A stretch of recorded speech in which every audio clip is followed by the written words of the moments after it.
But we do start this week with this week's power outage that left many city buildings, courthouses, schools, and firehouses without power. It also created a frightening situation for people who were actually trapped in elevators and in darkened hallways.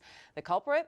A faulty cable in the city-run power grid. And in the process of trying to restore power, the entire system shut down. Meanwhile, under a new $200 million plan, DTE is upgrading the power equipment and the city is getting out of the electricity business. Will this solve the city's long-standing problem? We're going to start our discussion there with our MiWeek contributors, Nolan Finley of the Detroit News and Stephen Henderson of the Detroit Free Press. Gentlemen, it's good to see you. You know, when the lights went out on Tuesday in Detroit, the first thing I thought of is all the pundits are going to come out with a funny joke as, oh, Detroit couldn't pay their bills. So, of course, the lights went out, which also goes to the point where we see this as another reminder that all the positive news coming out of bankruptcy, and yes, it is very positive, that this is still the nagging infrastructure problems that the city has. Steve, I'm going to start with you on this. Yeah, well, I mean, Brian Williams on the NBC Nightly News that night led the newscast with the story about the power outage. So I mean, this is the kind of thing that people wait for, I think,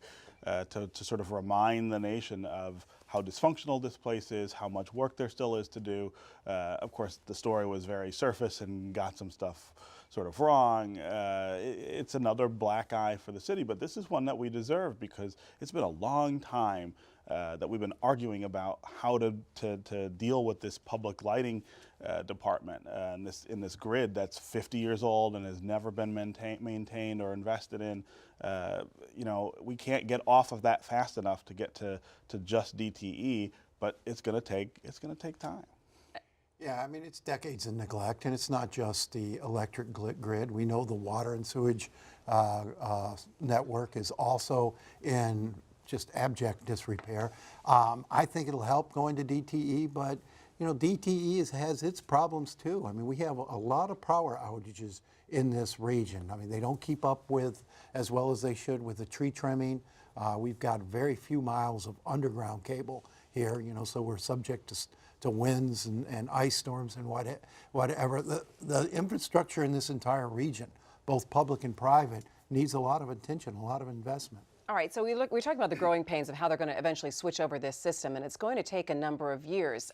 Do we have a number of years to switch over on this grid to get away from, I guess, what would be the embarrassment, the national embarrassment of, oh, the lights go out in the main downtown grid in all of these public buildings? Is there any way to speed up that process? Well, DT is actually moving pretty fast, and the way this works is that because there's a grid that exists for these buildings that is public infrastructure. DTE is trying to essentially replace that and they still have to connect at the city's old power plant, Mistursky, which is really not being used, is not generating its own power, but it is the sort of conduit between the DTE grid and the public grid. That apparently is where the problem was this week. There are 5, I guess, cables that connect there. A couple of them went down and the backups weren't available. That's the kind of thing that's going to go on for a while until they can upgrade not just the plant but also the grid to all the buildings. But again, this is something we should have done 20, 25 years ago when it was obvious that the city's own power generation system was aging, was not being maintained, but we fought about it for 20 years, right? Everyone in Detroit was saying, well, this is our power grid. It's important for us to maintain it. It's important for us to maintain control of it.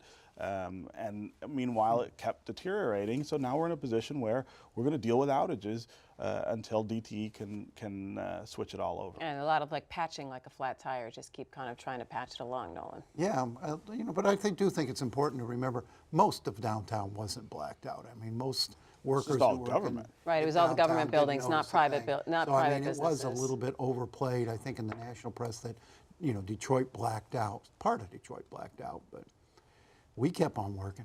Oh, you guys kept on working? Well, that's always good to know. I mean, I think, you know, it's government buildings. And it's the municipal grid.